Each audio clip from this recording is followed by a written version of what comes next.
चलिए भाई आगे चलते हैं।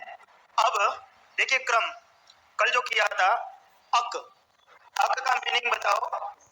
अक बराबर रस्व स्वर, अक बराबर रस्व स्वर। फिर दूसरा मैं लिख रहा हूं एंग, एंग बराबर गुण ए ओ। तीसरा लिख रहा हूं ऐच, ऐच बराबर वृद्धि आई औ। चौथा लिख रहा हूं एच, एच बराबर गुण और वृद्धि। और पांचवा कल किया था अच, अच बराबर स्वर। ठीक है भाई, अब आ जाइए व्यंजन के ऊपर चल रहे थे और व्यंजनों में आपका क्रम था ये ह य व र ट, ह य व र ल।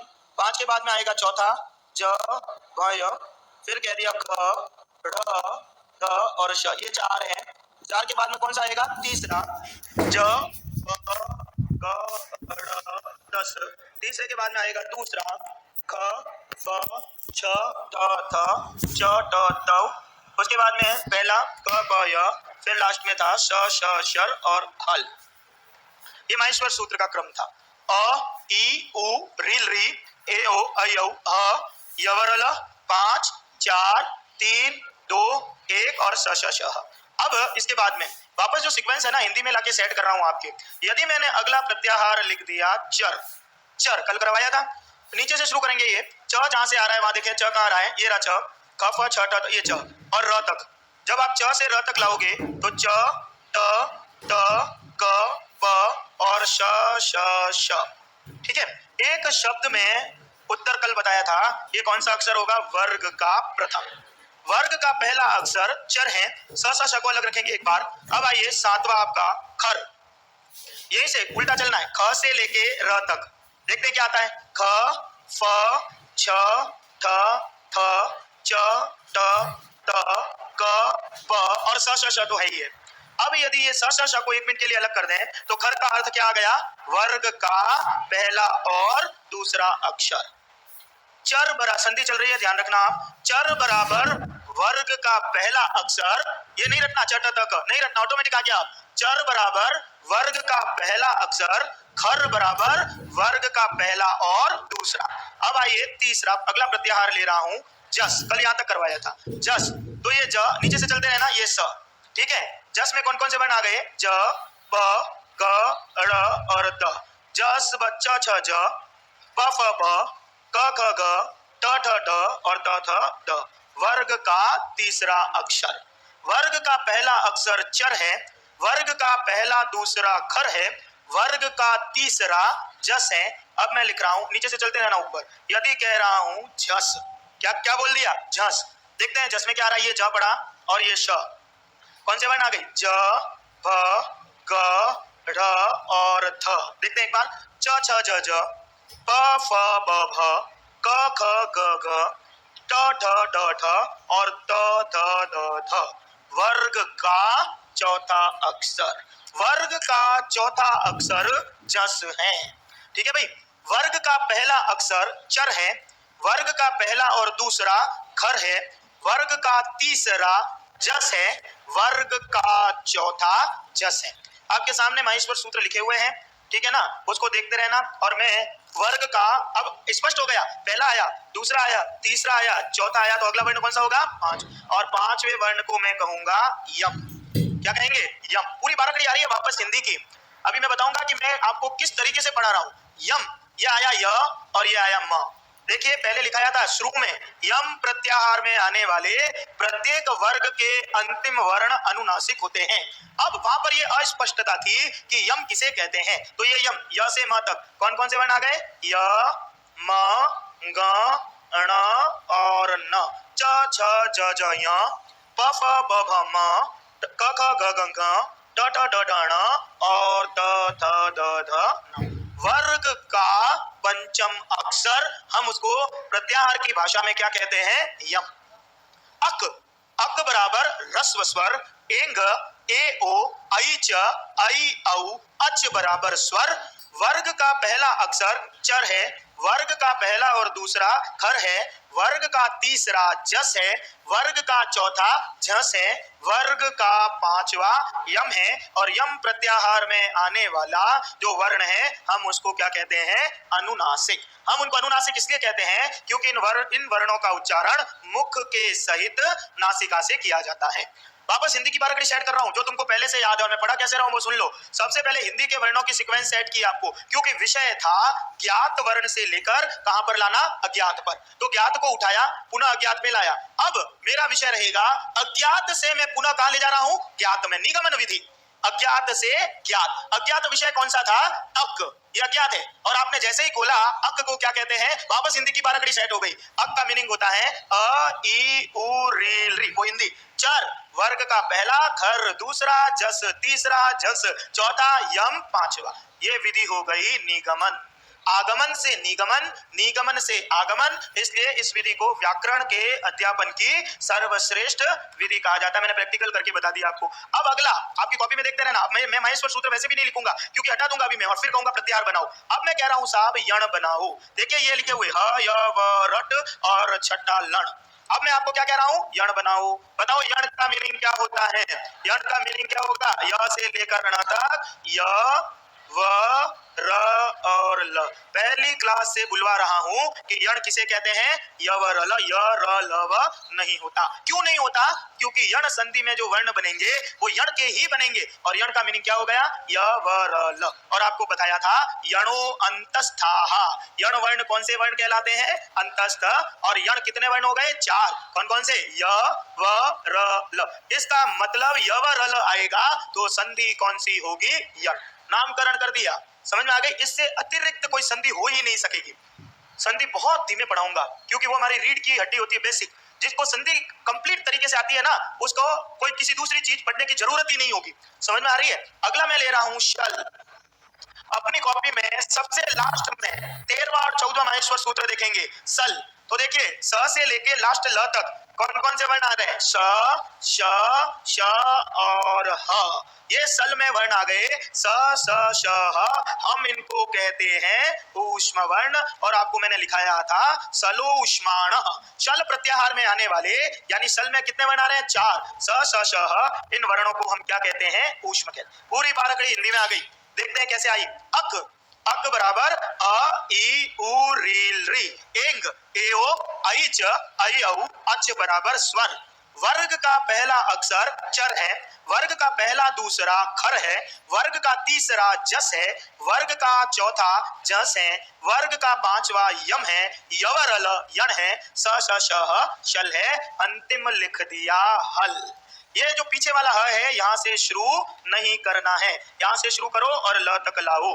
हल, तो हल में कौन कौन से वर्ण आ रहे हैं? अब आपको इतनी लफड़ा नहीं करना है, ये नहीं बोलना है, पूरा देखने की जरूरत ही नहीं है। क्यों नहीं है? क्योंकि देखो आपका क्रम क्या था? ह य व र ल, 5 4 3 2 1 स श शर और हल। ह से लेकर ल तक लाइए। कौन से वर्ण बन गए? ह य व र ल, 5 4 3 2 1 स श श। ये सब है क्या? व्यंजन। इसीलिए हल को क्या कहते हैं? व्यंजन। ये आपकी पूरी की पूरी वापस जो बारकड़ी हमने संस्कृत में सेट कर दी, समझ में आ रही है? हल बराबर समस्त व्यंजन।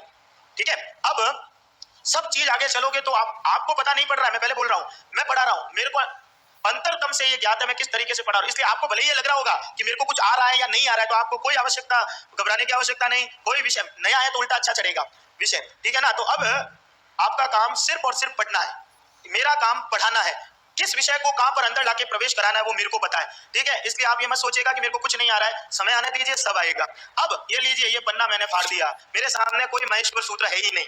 अब मेरे सामने एक ही विषय है और मेरा विषय ये रहेगा, आप भी अपनी कॉपी के पन्ने को उलट कर दीजिए। एक भी महेश्वर सूत्र नहीं देखना है, देखना नहीं है, आई उरील कुछ नहीं देखना। अब आपको जो याद है वो लिख रहा हूं, ह य व र ल, ये याद है आपको? 5 4 3 2 1 स श श ह, ये याद है। और मैं आपकी सुविधा के लिए चलो लिख देता हूं, बाकी मेरे को ये लिखने की जरूरत नहीं होती, पर आप पहली बार पढ़ रहे हो इसलिए लिख रहा हूं। स स शर और हल, ये मैंने लिख दिया। स, अच्छा कट रहा है, ये बड़ा कर दो, ठीक है? ये आपकी सुविधा के लिए लिखा है, ये अंतिम वर्ण सिर्फ आपकी सुविधा के लिए लिखा है, ताकि आप कम से कम आपको अंतिम वर्ण पता लगे। अब मैं आपको कह रहा हूं, क्या हुआ? ये चला गया यार देखो यांत्रिक विधि से पढ़ोगे ना तो यंत्र पे आश्रित रह के पढ़ना पड़ेगा, कितना ही हल्ला मचा लो नहीं सही होगा। सही तो तभी होगा जब करेंगे। समझ में आ रही है? यही इसलिए शिक्षण और अध्यापन की सर्वश्रेष्ठ जो विधि होती है टीचर और ब्लैक बोर्ड। समझ में आ गई?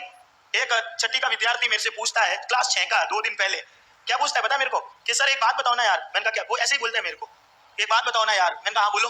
तो मित्रवत व्यवहार है ना, क्या यार एक बात बताओ कि ये टीचर है ना जो भी आता है वो एक हाथ में तो डस्टर लिए हुए आता है, एक हाथ में चौक लिए हुए आता है, ये दोनों हाथ क्यों भरे हुए रखते हो तुम?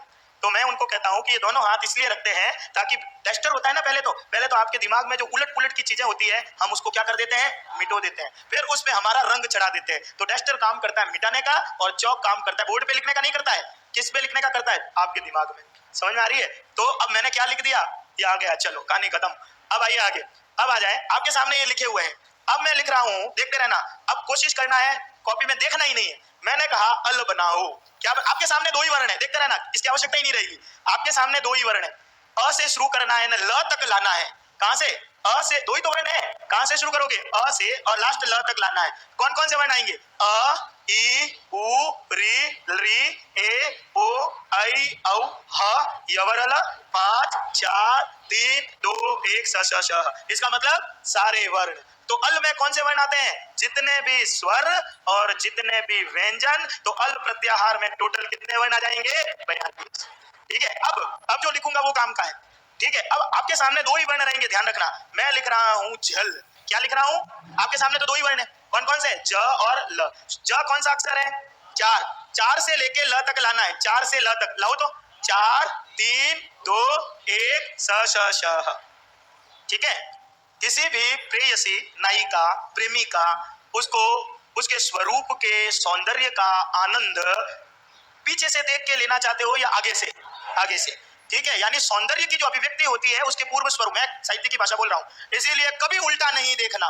कैसे बोल रहे हो? 4 3 2 1, अरे उल्टा आ रहा है, लिखना उल्टा नहीं है, लिखो सीधा 1 2 3 4 स श श ह। ये क्या बन गया? जल। आपके सामने 2 ही वर्ण रहेंगे, देखना कौन कौन से वर्ण रहेंगे। एक तो ये पहला अक्षर, तो पहले अक्षर में आपको कौन सा अक्षर दिख रहा है? 4। शुरू कहां से करना है? 4 से, लास्ट के ल तक, ये आपकी सुविधा के लिए लिखा था। 4 से शुरू करके लाओ 4 3 2 1 स स श। अरे उल्टा नहीं है, अपने को तो सीधा ही लिखना है, यानी वर्ग का पहला अक्षर, वर्ग का दूसरा, वर्ग का तीसरा, चौथा स स श। ये आएंगे, रटना नहीं है कुछ भी, सब बन जाएगा वहां। अब देखना और लिख रहा हूं, कोशिश करना यही से बनाना है। ठीक है, मैंने एक शब्द लिखा, मान लीजिए यर। क्या लिखा? यर। कहां से शुरू करोगे? कहां से शुरू करोगे? य से। और आपकी सुविधा के लिए लिखा था यर में र तक लाना है, तो देखो य से शुरू करके र तक लाओ, क्या आ रहा है? य व र ल 5 4 3 2 1 और स श श। यानी फिर उल्टा काम नहीं करना, सीधा। ठीक है, तो यर में जो वर्ण आ रहे हैं वो कौन से आ गए? वर्ग का 1 2 3 4 5 प्लस अंतस्थ। अंतस्थ कौन से हैं? य व र ल, और कौन से आ गए? स श श। ये किसमें? अब एक बार कर दो, मेरे हाथ से दबा क्या? अच्छा अच्छा, ठीक है।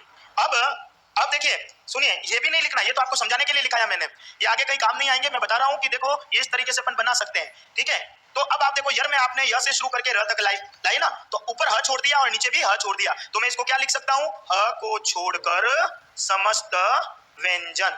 ह को छोड़ दो, इसके अलावा जितने भी व्यंजन हैं वो किसमें आएंगे? इसमें।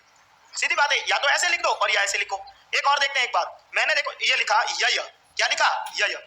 अब आपको नहीं आएगा, ये क्यों नहीं आएगा? क्योंकि मैंने ये लिखा ही नहीं। आपकी सुविधा, शुरू कहां से करोगे? पहले ये देखो, कहां से शुरू करोगे? 5 से। और आपकी सुविधा के लिए बता रहा हूं, सिर्फ कपय, कपय, य यानी 1 तक लाना है, तो शुरू करो 5 से 1 तक, 5 4 3 2 और 1, सीधा कर दो, क्या क्या आ जाएगा? 1 2 3 4 और 5, ये बन गया ये।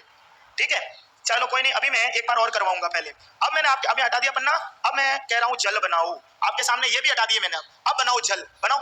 कहां से शुरू करोगे? ज से। 4 से अंतिम ल तक लाना है, बोलो वापस, 4 3 2 1 और स श श ह। तो इसका मतलब सीधा कर दे, 1 2 3 4 स श श और ह, ये बन गया जल। अब मैं कह रहा हूं, देखना, यर बनाओ, शुरू करो य से, य व र ल, फिर 5 4 3 2 1 स श श। या तो ऐसे लिख दो, और नहीं तो क्या हो जाएगा? ह को छोड़कर समस्त व्यंजन। मेरे काम की चीजें वही लिखूंगा मैं सिर्फ, यहाँ जो मेरे को आगे चाहिएगा। अब मैं लिख रहा हूं हस, क्या लिख रहा हूं? हस। कहां से शुरू करोगे? ह से। कहां तक लाना है? स हमको याद नहीं है। याद नहीं है कोई बात नहीं, मैं बोल देता हूं नहीं याद है तो, क्योंकि आपका तो पहली बार है ना ये, आप तो ले रहे हो विज्ञान। तो जब गण 10 वर्ग के 3 तक लाना है। कहां तक लाना है? 3 तक। बोलो ह से 3 तक लाओ। ह य व र ल 5 4 और 3 सीधा कर दो। 3 4 5 ह य व र ल। ये कह दिया य यह अभी पढ़ाया था। यह का मीनिंग ये वर्ग का कौन सा अक्षर? 5। कपय के यह तक लाना है, यानी कहां तक लाना है? वर्ग के 1 तक। सीधा करो। 5 4 3 2 1 सीधा कर दीजिए। 1 2 3 4 और 5। समझ में आ गई? कुछ नहीं, रटने की जरूरत ही नहीं है कुछ। क्यों? क्योंकि आएगा तो अपन स्वतः वहीं पर बना लेंगे। जो रटने वाली चीज थी मैं रटा चुका हूं, और वो ये था चर बराबर वर्ग का पहला अक्षर खर, वर्ग का पहला दूसरा जस, वर्ग का तीसरा झस, वर्ग का चौथा यम, वर्ग का पांचवा यण, यवर ल और शल स श श। बात समझ में आ गई? ताकि उतार दो, सिर्फ आवश्यकता होगी तो लेते रहेंगे, नहीं आवश्यकता होगी तो छोड़ देंगे। संस्कृत भाषा गणितीय भाषा है, ध्यान रखना, बुद्धि तक विषय पहुंचेगा ही नहीं। अब सवाल, प्रत्याहार के सवाल बोल रहा हूं, उतारते रहना, जिन्होंने उतार दिया मेरे सवाल सुनते रहना। और आपका यदि एक सवाल आता है तो किस रूप में आएगा वो सुन ले। निम्नलिखित में से यम यम प्रत्याहार में कौन सा वर्ण आता है? यम प्रत्याहार में कौन सा वर्ण आता है? तो पहले तो यम का मीनिंग बताओ। यम बराबर वर्ग का कौन सा अक्षर है? तो बताना कौन सा वर्ण आएगा? क च ट और ग। कौन सा आएगा? ग। निम्नलिखित में से कौन सा वर्ण चर में नहीं आता? चर में कौन सा वर्ण नहीं आता? पहले तो चर का मीनिंग बताओ। चर बराबर वर्ग का पहला अक्षर। तो देखो कौन सा वर्ण वर्ग का पहला नहीं है? ग नहीं है। समझ में आ रही है? निम्नलिखित में से जस प्रत्याहार में कौन सा वर्ण आता है? जस में कौन सा वर्ण आएगा? वो कह रहा है ख फ भ और ड। चर जस बराबर वर्ग का तीसरा। देखो कौन सा आ रहा है तीसरा? कौन सा आ रहा है? देखो यही नहीं, क ख दूसरा है, प फ दूसरा है, प फ ब भ चौथा है और ड ढ ढ तीसरा। समझ में आ रही है मैं क्या बोल रहा हूं आपको? तो ये प्रत्याहार से संबंधित सवाल एक यदि आ जाए तो इस रूप में आएंगे। अभी सिर्फ आपको याद करवाया है, अप्लाई अभी आगे हो जाएगा, ठीक है? और अप्लाई इस तरीके से होगा कि सब आपको रटा रटाया सामान मिलेगा यहाँ। चलिए अब आपकी स्थिति भी बता दूं थोड़ी सी। ये उतार दिया भाई सबने? चलिए लिखो, फटाफट उतारो। देखें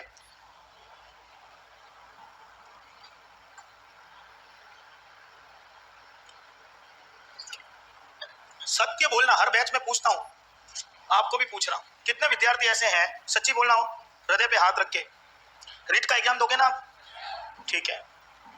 एक भी विद्यार्थी है क्या ऐसे, या कितने ऐसे विद्यार्थी है जिन्होंने पहले रीट के सिलेबस को देखा है, रीट के सिलेबस को, फिर वो यहाँ बैठा है क्लास में? ऐसा कोई है? चलो ये तो क्लास भरी हुई है यार, नीचे रखूंगा। इसका मतलब बहुत बढ़िया बात है।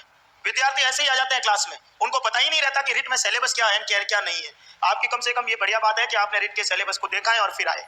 टीचर के ऊपर, मेरे कह रहा हूँ, दूसरा नहीं, ऑनलाइन चल रही है, दूसरा नहीं, सिर्फ मेरा। टीचर के ऊपर कभी विश्वास मत करना, मेरे ऊपर नहीं करना, पहले ही बोल रहा हूँ, नहीं करना। अपना सिलेबस अपने पास रखोगे, ठीक है, और फिर वो देखोगे। इसलिए जिसके पास सिलेबस नहीं है, सिलेबस को कंसीव कर लेना। समझ में आ गई? ताकि ये पता रहे कि टीचर क्या पढ़ा रहा है, मैं पढ़ क्या रहा हूँ, मेरे कोर्स में क्या है, मैं किस दिशा में पढ़ा रहा हूँ। पहली बात तो ये, भेड़ चाल नहीं चलनी है, मेरी क्लास में नहीं चलना। अब आप सुनिए दूसरी बात जो कह रहा हूँ। दूसरी बात आपको ये कह रहा हूँ कि मैं कौन सी किताब कोर्स में है तुम्हारे, ये बताओ संस्कृत की। यदि आपने रीट के सिलेबस को देखा है तो आपको ये पता होगा कि उस सिलेबस में कोई किताबें भी होगी, और नहीं होगी तो कहीं से पता किया होगा कि कोई किताब कोर्स में है जिसके आधार पर आप पढ़ रहे हो। कौन सी किताब कोर्स में भाई है? कौन सी? एनसीईआरटी। और बताओ? आरपीएससी। तो वही उत्तर है यार, आप कोई भी टीचर मनोविज्ञान में भी आरपीएससी कह दोगे, ठीक है? किताब का नाम बताओ जो संस्कृत की किताब है जो आपके कोर्स में लगी हुई है, कौन सी है? लघु सिद्धांत कौमुदी। याद होना चाहिए यार, क्लास में बैठे हुए हैं, पूरी रामायण बात लोगे, पता ही नहीं पड़ेगा कि वह हीरो कौन है वहां का। तो किताब का नाम क्या होगा? लघु सिद्धांत कौमुदी। अभी लिखा रहा हूँ, 2 मिनट। ऐसे विषय में नहीं ले जाऊंगा तुमको, पूरा कपड़े वपड़े पहना के ले जाऊंगा, ताकि कुछ नहीं, हीरोइन का रोल ही करवाना रहे मेरे को। अब आप ये बताओ, मैंने लिखी क्या लघु सिद्धांत कौमुदी? आपने? किसने लिखी फिर? काहे का कालिदास यार। लिखो, लाइन लिखो नीचे, आप लिखो वरदराज, इसके नीचे लिखना है वरदराज रचित, बार बार नहीं दोहराऊंगा, ध्यान रखना, ये 50 बार सवाल आ चुका है। वरदराज रचित लघु सिद्धांत कौमुदी, वरदराज रचित लघु सिद्धांत कौमुदी के अनुसार, वरदराज रचित लघु सिद्धांत कौमुदी के अनुसार प्रत्याहारों की संख्या, वरदराज रचित लघु सिद्धांत कौमुदी के अनुसार प्रत्याहारों की संख्या 42 है। प्रत्याहारों की संख्या कितनी है? 42। आप यूं गिनोगे ना तो प्रत्याहार कोई हजारों में आ जाएंगे, हजारों में आएंगे, लेकिन यहाँ पर प्रत्याहार का मीनिंग यह है कि व्याकरण में कितने प्रत्याहारों का प्रयोग किया गया है। तो कितने प्रत्याहारों का प्रयोग हुआ है? 42। ठीक है भाई, सवाल आता है हर बार, ध्यान रखना प्रत्याहारों की संख्या कितनी होती है। और ये सिर्फ एक ऑथर का मत है, वरदराज के अनुसार। वरदराज ने कौन सी किताब लिखी है? लघु सिद्धांत, ये आपके कोर्स में, ठीक है ना। अब आइए आगे, हम अब संस्कृत भाषा में प्रत्याहारों के ऊपर आ गए, ठीक है, और प्रत्याहारों का एक क्रम भी हमने सेट कर लिया। और अब मेरा अगला टॉपिक, अब यहां से जितना भी पढ़ाऊंगा वो सब पढ़ा हुआ है तुम्हारे, चाहे संधि, चाहे समास, चाहे कार, कुछ भी पढ़ाऊंगा सब पढ़ा हुआ मिलेगा। और मेरा अगला टॉपिक होगा प्रयत्न। कौन सा? अभी विषय शुरू नहीं हुआ है, ध्यान रखना आप, 10-10 दिन लग जाते हैं विषय को शुरू कराने में। प्रयत्न, ये टॉपिक प्रयत्न, अपना अगला टॉपिक होगा प्रयत्न। लिखेंगे वर्णों के उच्चारण के लिए, वर्णों के उच्चारण के लिए किया जाने वाला, वर्णों के उच्चारण के लिए किया जाने वाला प्रकृष्ट यत्न, वर्णों के उच्चारण के लिए किया जाने वाला प्रकृष्ट यत्न। प्रकृष्ट कहते हैं अत्यधिक, यत्न कहते हैं कोशिश, ठीक है। वर्णों के उच्चारण के लिए किया जाने वाला प्रकृष्ट यत्न प्रयत्न कहलाता है, प्रयत्न कहलाता है। यानी वर्ण को बोलने में आप जो कोशिश करते हैं वो कोशिश क्या कहलाती है? प्रयत्न। और यह प्रयत्न, और यह प्रयत्न दो प्रकार का है, और यह प्रयत्न दो प्रकार का है। नंबर एक, यह प्रयत्न दो प्रकार का है। नंबर एक आभ्यंतर प्रयत्न, नंबर दो बाह्य प्रयत्न। यह प्रयत्न दो प्रकार का है। कौन कौन सा हो गया? अभ्यंतर प्रयत्न, नंबर दो बाह्य प्रयत्न। जो भी वर्ण बोल रहे हैं हम लोग, उसमें जो हम प्रयत्न कर रहे हैं, कोशिश कर रहे हैं, वो कितने प्रकार का होता है? दो। पहला तो अभ्यंतर और दूसरा बाह्य। नंबर एक लिखेंगे अभ्यंतर प्रयत्न, अभ्यंतर प्रयत्न। हिंदी हिंदी संधि पढ़ ली अभी कि नहीं पढ़ी? पढ़ ली, चलो मैंने नहीं पढ़ाई, लेकिन मैं हिंदी के हिसाब से नहीं पूछ रहा हूं, मैं मेरे विषय के हिसाब से पूछूंगा, अंडरलाइन करूंगा, संधि बताओगे। अभ्यंतर संधि बताओ, बीच में कौन सा वर्ण पे अंडरलाइन हुई है? य बराबर कौन सा वर्ण? यण, इसलिए कौन सी संधि है ये? यण संधि। समझ में आ गई? अभ्यंतर कहते हैं अभि प्लस अंतर, अंतर कहते हैं अंदर, अभी मतलब अत्यधिक अंदर। जब मैं वर्ड को, आप देखो चुपचाप बैठे हो, बीच कभी कभी बोल रहे हो, लेकिन मैं लगातार बोल रहा हूं आधे घंटे से, तो बोलने के लिए कोशिश कौन कर रहा हूं? मैं। समझ में आ रही है? जब मैं जो कोशिश कर रहा हूं तो मेरे भीतर जो प्रयत्न हो रहा है वो प्रयत्न कौन सा कहलाता है? अभ्यंतर। अब क्या प्रयत्न हो रहा है? प्रयत्न ये हो रहा है कि भीतर जो प्राण वायु है वो ऊपर आ रही है, यहाँ पर सर पे टकरा रही है, और सर पे टकरा के पुनः यहाँ पे मुंह पे आ रही है, और अंदर जो कोशिश हो रही है वायु का ऊपर नीचे चलना, वो प्रयत्न कैसा होता है? अभ्यंतर। समझ में आ गई? लिखोगे इसको, वर्णों के उच्चारण के लिए, वर्णों के उच्चारण के लिए शरीर के भीतर, वर्णों के उच्चारण के लिए शरीर के भीतर होने वाला प्रयत्न, शरीर के भीतर होने वाला प्रयत्न अभ्यंतर प्रयत्न कहलाता है। वर्णों के उच्चारण के लिए शरीर के भीतर होने वाला प्रयत्न अभ्यंतर प्रयत्न कहलाता है। और इस अभ्यंतर प्रयत्न का संबंध, और इस अभ्यंतर प्रयत्न का संबंध, अभ्यंतर प्रयत्न का संबंध वक्ता से होता है। अभ्यंतर प्रयत्न का संबंध वक्ता से होता है। वक्ता किसे कहते हैं? बोलने वाला। तो मेरे से संबंध है क्योंकि मैं ही तो बोल रहा हूं। अतः यह सवर्ण संज्ञा में, अतः यह सवर्ण संज्ञा में उपयोगी है। अतः यह सवर्ण संज्ञा में उपयोगी है। अभी तक पढ़ते आए, सवर्ण का मतलब होता है समान वर्ण, सवर्ण का मीनिंग समान वर्ण नहीं होता। देखिए मेरे को एक बात बताना, मेरे को इस क में और इस य में संधि करनी है, कर सकता हूं? देख के बताओ एक बार, क और य मेरे को इसमें संधि करनी है, कर सकता हूं? क्यों? क्योंकि ये समान नहीं है, है? ये समान ही है। पहली बात तो सुनो, समान क्यों है? क्योंकि ये भी व्यंजन है और ये भी, तो दोनों समान ही है ना, तब भी संधि नहीं कर सकते आप। क्यों नहीं कर सकते? सवर्ण नहीं है। पक्का? इतना बढ़िया बोल रहे हो, एकदम परफेक्ट पीएचडी वाला उत्तर दे रहे हो। अब बताओ सवर्ण किसे कहते हैं? डोरा कैसे चलेगा मैडम, है? अभी बोल दिया ये समान, समान नहीं है, ठीक है, आप बोल दिया कि ये सवर्ण है। सवर्ण कहते किसको है? बताओ क कहां से पैदा हो रहा है? अकुह विसर्जनीय नाम कंठ। यह कहां से हो रहा है? इचु यशा नाम तालु। भाई दोनों की माई अलग अलग है तो दोनों की विवाह कैसे करा सकते हो? मिल नहीं सकते हैं। जिन वर्णों का उच्चारण स्थान समान होता है वो सवर्णी होते हैं। समझ में आ गई? या जिनका प्रयत्न समान होगा वो सवर्णी होंगे। धीरे धीरे समझ में आएगी, एकदम से नहीं आएगी। मेरे कहने का एक ही मतलब है। क्या मतलब है? अभ्यंतर प्रयत्न का संबंध किससे होता है? वक्ता से, मेरे से। और यही सवर्ण संज्ञा में उपयोगी है। और सवर्ण संज्ञा होगी तभी क्या काम होगा? संधि। समझ में आ रही है? अभी आगे आएगा तब देखेंगे। अब लिखें लघु सिद्धांत कौमुदी के अनुसार, लघु सिद्धांत कौमुदी के अनुसार अभ्यंतर प्रयत्नों की संख्या 5 है। लघु सिद्धांत कौमुदी के अनुसार अभ्यंतर प्रयत्नों की संख्या 5 है। अभ्यंतर प्रयत्न कितने होते हैं? 5। ठीक है, अभ्यंतर प्रयत्नों की संख्या 5 है। ठीक है, चलिए आप क्या समझ रहे? वर्ण खत्म हो गए क्या? वर्णों का प्रकरण खत्म हो गया? अभी नहीं हुआ ना? देखते हैं अभी। और आपका पहला अभ्यंतर प्रयत्न है स्पर्श ऑब्लिक स्पृष्ट। पहला अभ्यंतर प्रयत्न कौन सा है? स्पर्श और स्पृष्ट। कहीं देखा हुआ है इन शब्दों को? हाँ, तो ये भी देखा हुआ होगा। कादयो मावसानाहा स्पर्शाहा, पढ़ा हुआ है ना पहले? एक भी चीज ऐसी नहीं आएगी पूरे टाइम तक जो पढ़ी हुई नहीं होगी, ध्यान रखना। पहला अभ्यंतर प्रयत्न होता है स्पर्श। स्पर्श किसको कहते हैं? कादयो मावसाना। मतलब क्या था? क से लेकर म तक जितने भी व्यंजन वर्ण आ रहे हैं उनका अभ्यंतर प्रयत्न कौन सा होगा? स्पर्श। पहले पढ़ा चुका हूं, ठीक है ना? लिखेंगे कादयो मावसानाहा स्पर्शाहा। पता नहीं 50 बार बारखड़ी पढ़ोगे आप। और अर्थ लिखो इसका, क से लेकर म तक, क से लेकर म तक 25, क से लेकर म तक 25 व्यंजन वर्णों का, क से लेकर म तक 25 व्यंजन वर्णों का अभ्यंतर प्रयत्न स्पर्श होता है। क से लेकर म तक 25 व्यंजन वर्णों का अभ्यंतर प्रयत्न स्पर्श होता है। देखो कहां से आया? कादयः, क तो आदि, म अवसान, अवसान यानी तक। क से लेकर म तक जितने भी वर्ण आ रहे हैं उनका अभ्यंतर प्रयत्न क्या होगा? स्पर्श। स्पर्श किसे कहते हैं? इन वर्णों को बोलते समय जीभ उच्चारण स्थानों का क्या करेगी? स्पर्श। इसीलिए इसका नाम क्या दे दिया? स्पर्श। अब दूसरा प्रयत्न, अभ्यंतर प्रयत्न है दूसरा ईषद स्पृष्ट। दूसरा अभ्यंतर प्रयत्न कौन सा होता है? ईषद स्पृष्ट। हिंदी में आएंगे सारे? आए हुए हैं कहीं? अच्छा, ईषद स्पृष्ट। ईषद कहते हैं थोड़ा, स्पृष्ट कहते हैं स्पर्श करना। जिन वर्णों को बोलते समय जीभ उच्चारण स्थानों का थोड़ा स्पर्श करके हट जाएगी हम उनको क्या कहेंगे? ईषद स्पृष्ट। चलो एक संस्कृत की लाइन लिखता हूं, कोशिश करना कि इसको समझ में आए।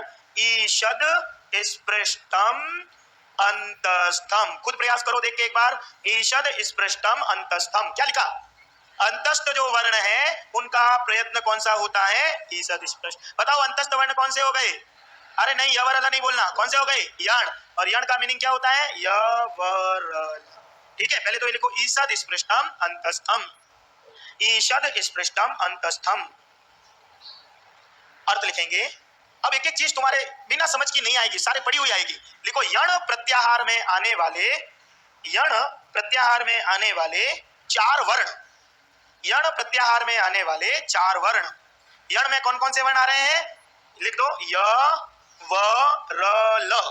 यण प्रत्याहार में आने वाले 4 वर्ण य व र ल का अभ्यंतर प्रयत्न, का अभ्यंतर प्रयत्न ईषद स्पृष्ट होता है।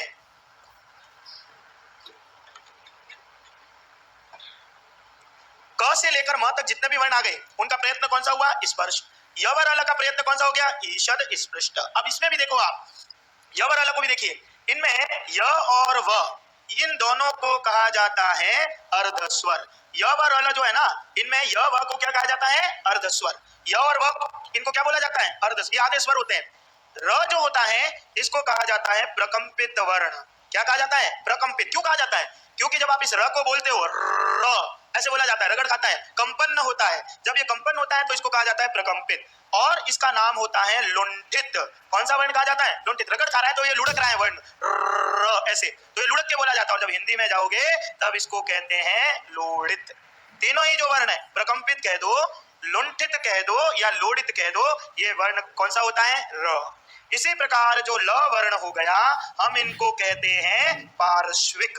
कौन सा वर्ण कहा जाता है ये? क्यों कहा जाता है? क्योंकि जब ल को बोलोगे तो ये जीभ की नोक ऊपर लग जाएगी ल, और जो वायु होगी वो दोनों पार्श्वों से बाहर आएगी, दोनों तरफ से, तो इसलिए इसको क्या कहा जाता है? पार्श्विक। भगवान ने बड़े बड़े अच्छे अच्छे तुम्हारे सौंदर्यशाली मुंह दिए हैं, इनका प्रयोग किसके लिए होता है? देखने के लिए नहीं होता, दिखाने के लिए नहीं होता, इनका प्रयोग होता है शुद्ध उच्चारण के लिए। समझ में आ गई?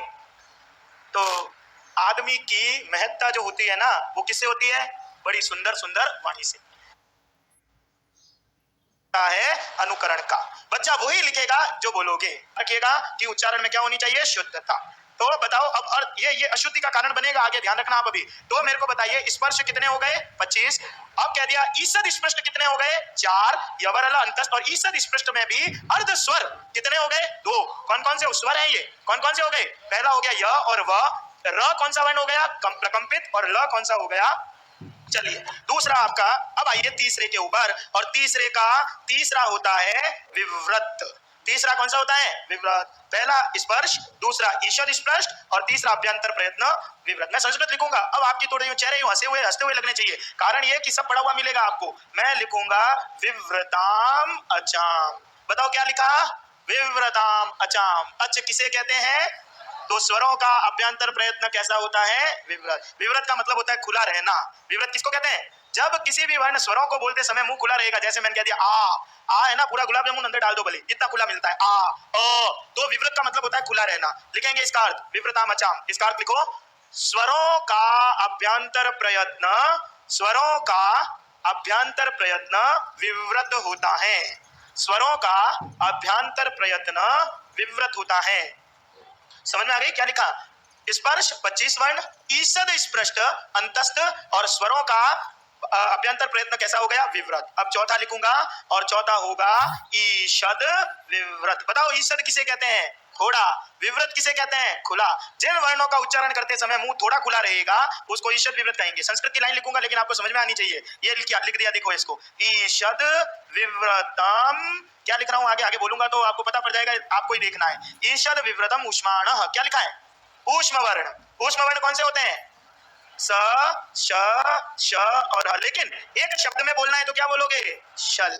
शल में आने वाले 4 वर्ण कौन कौन से हो गए? स, श, श, ह का प्रयत्न कैसा होता है? ईषद। पहले लाइन लिखेंगे, ईषद विव्रतम ऊष्माण। ईषद विव्रतम ऊष्माण।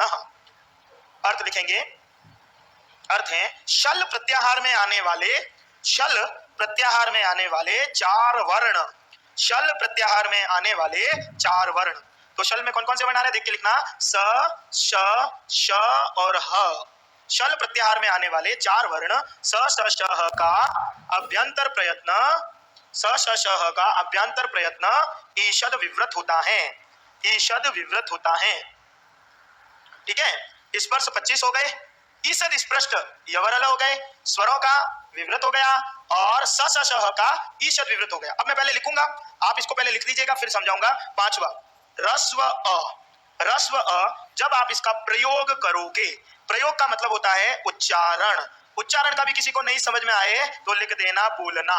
रस्व अ को जब प्रयोग करोगे, बोलोगे, तब वो अ कैसा माना जाता है? संवृत। लेकिन रस्व अ जब प्रक्रिया में लाओगे, प्रक्रिया कहते हैं व्याकरण को, तब वो कैसा माना जाता है? विव्रत। लिख दीजिए, रस्व अ जैसा लिखा है वैसे ही लिखते रहना। रस्व अ प्रयोग, प्रयोग किसको बोलते हैं? बोलना, उच्चारण करना, तब वो क्या माना जाता है? संवृत। लेकिन जब प्रक्रिया में लाओगे, प्रक्रिया कहते हैं व्याकरण को, तो व्याकरण में वो कैसा माना जाता है? विव्रत। ठीक है? मेरे को बताओ एक बार, स्वरों का प्रयत्न कौन सा होता है?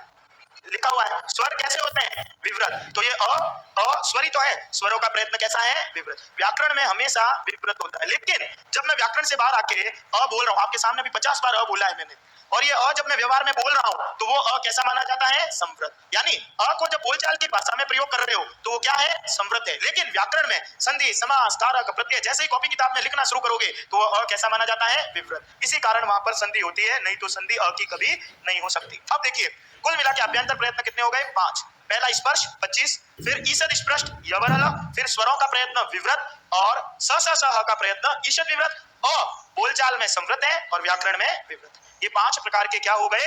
अभ्यंतर प्रयत्न। ठीक है।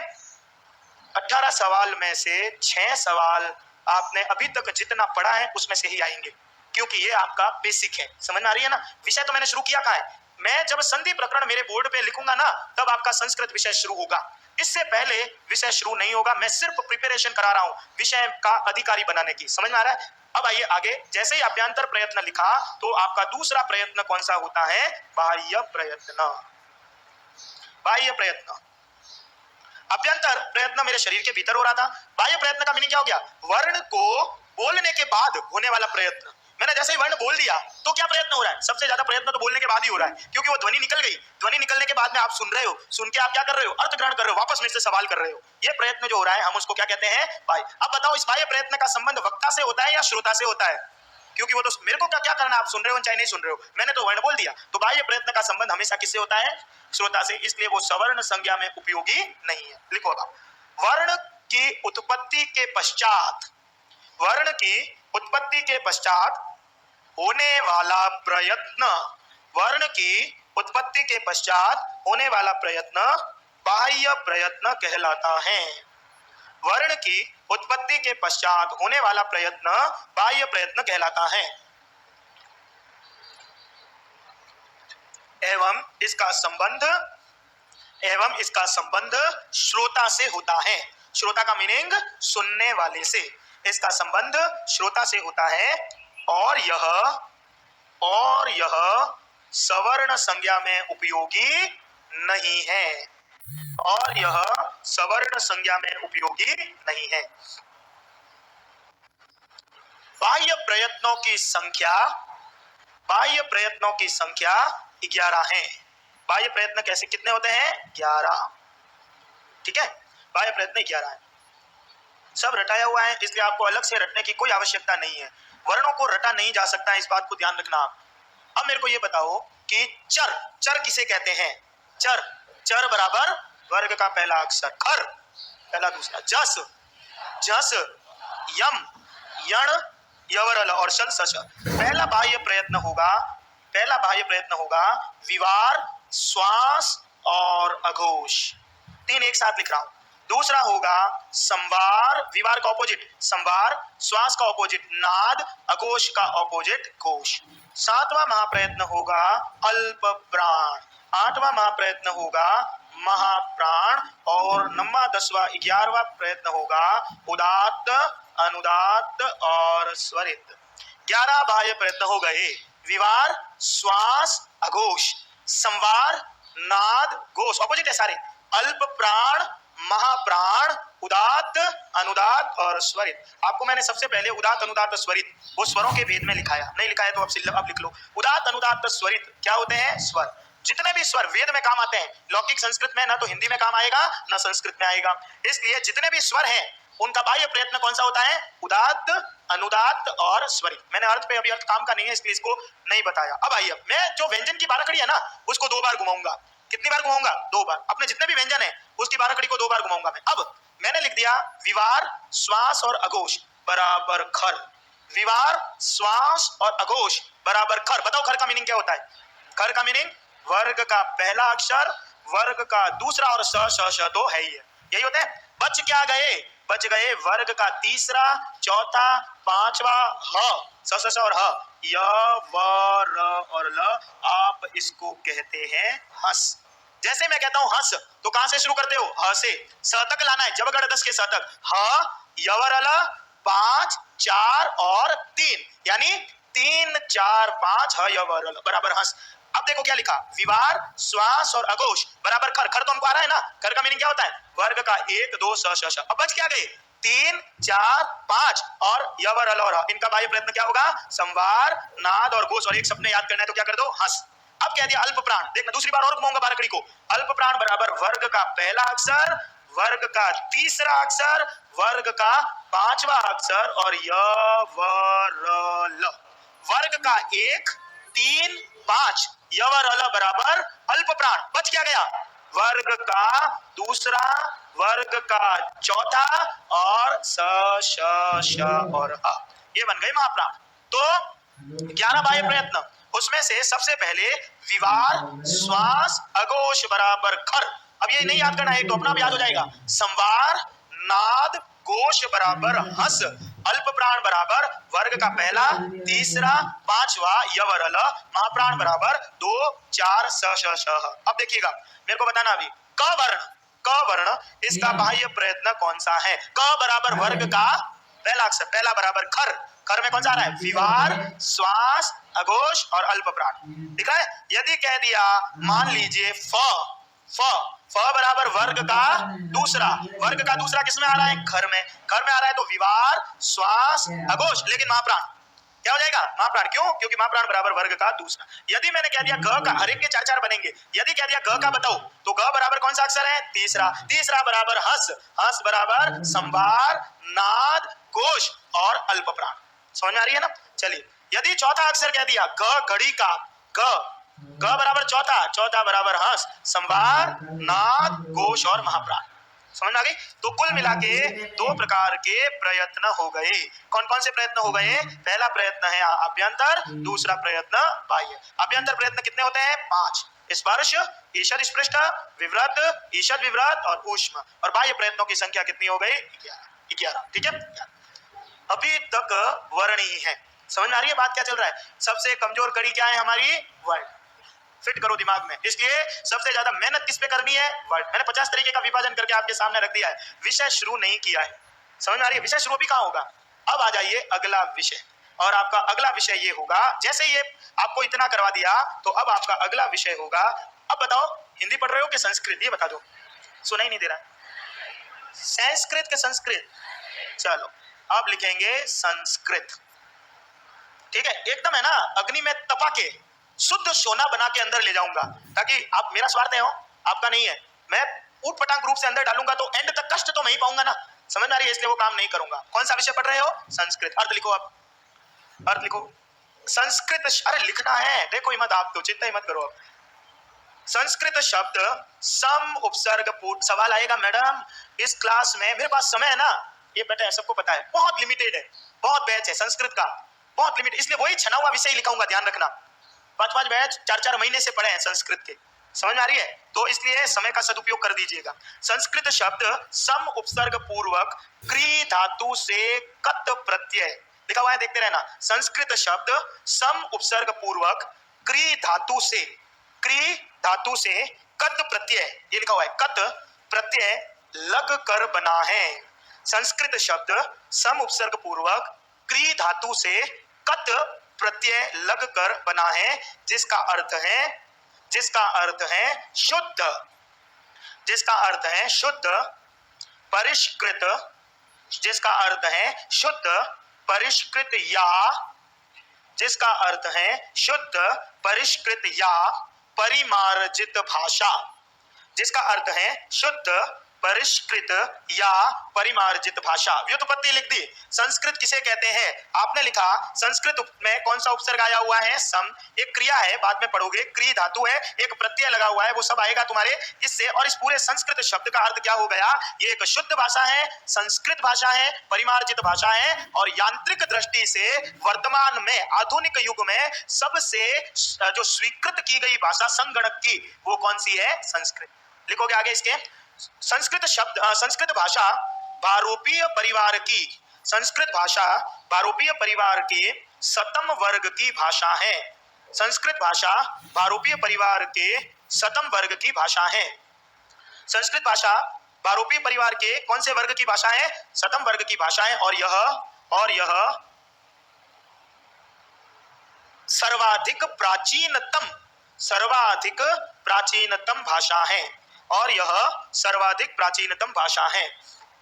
संस्कृत भाषा भारोपीय परिवार की भाषा है, भारोपीय परिवार में शतम वर्ग की भाषा और सबसे प्राचीन।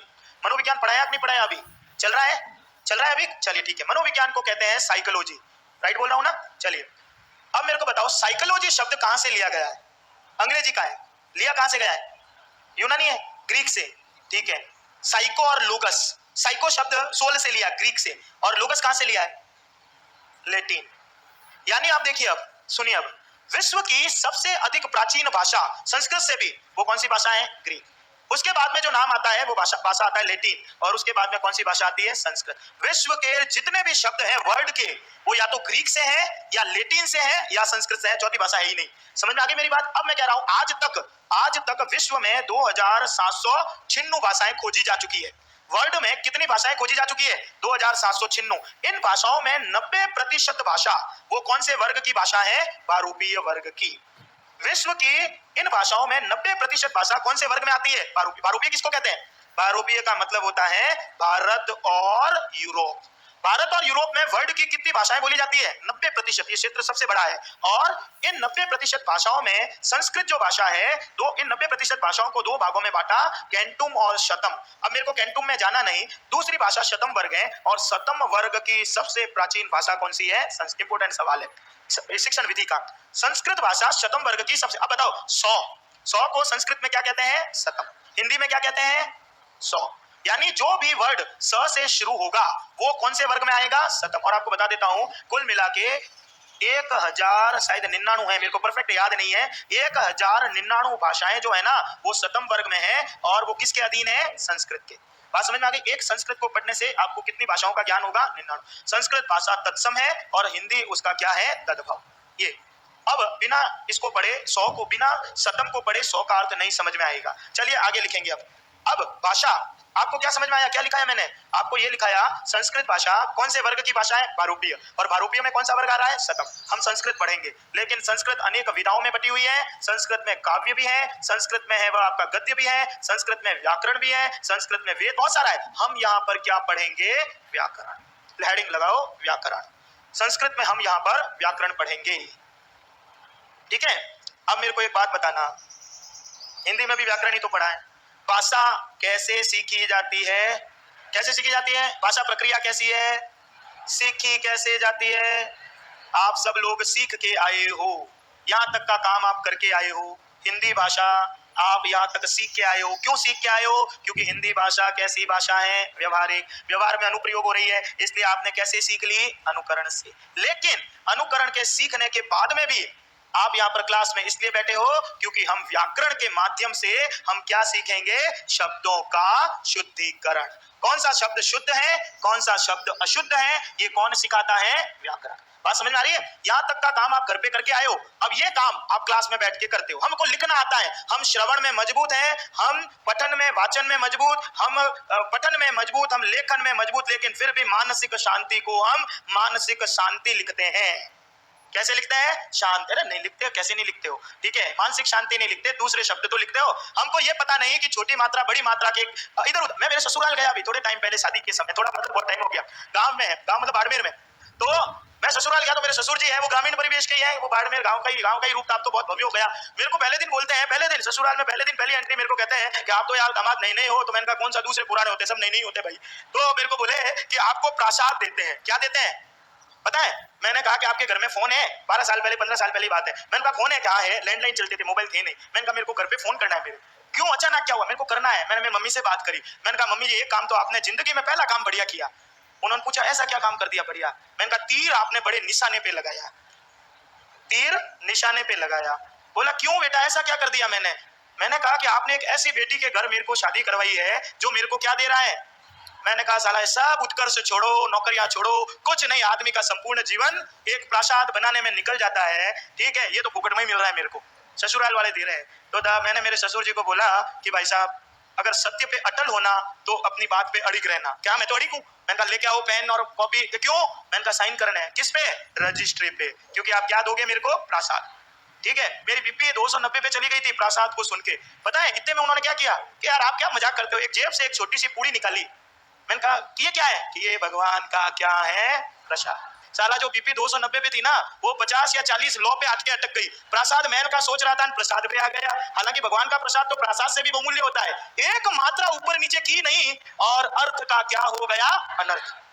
व्याकरण ये काम करता है, आदमी को कुत्ता बना देता है और कुत्ते को आदमी। स्वस्वजनो मा भूत इति अध्ययम व्याकरणम। स्व, आप मेरे स्वजन हो, हंस रहे हो बड़े, स्व यानी आत्मी हो, लेकिन मैंने मन ही मन में कह दिया आप मेरा है ना ये पढ़े स्वजनो स्वजनो मा भूत इति अध्ययम व्याकरण। कुत्ता आत्मीय नहीं बन जाए, आत्मी कुत्ता नहीं बन जाए, प्रसाद प्रसाद नहीं बन जाए, इसलिए हम क्या करते हैं, व्याकरण। ये प्रयोजन आ गया। व्याकरण एक ऐसे नियमों का संग्रह होता है जिसमें भाषा का क्या करवाया जाता है, शुद्धिकरण। हमको बोलना आता है लेकिन हम लिखते क्या है, गलत। समझ में आ गई बात? लिखेंगे व्याकरण की परिभाषा, क्रम चलेगा भाषा का, समझ में आ रही है?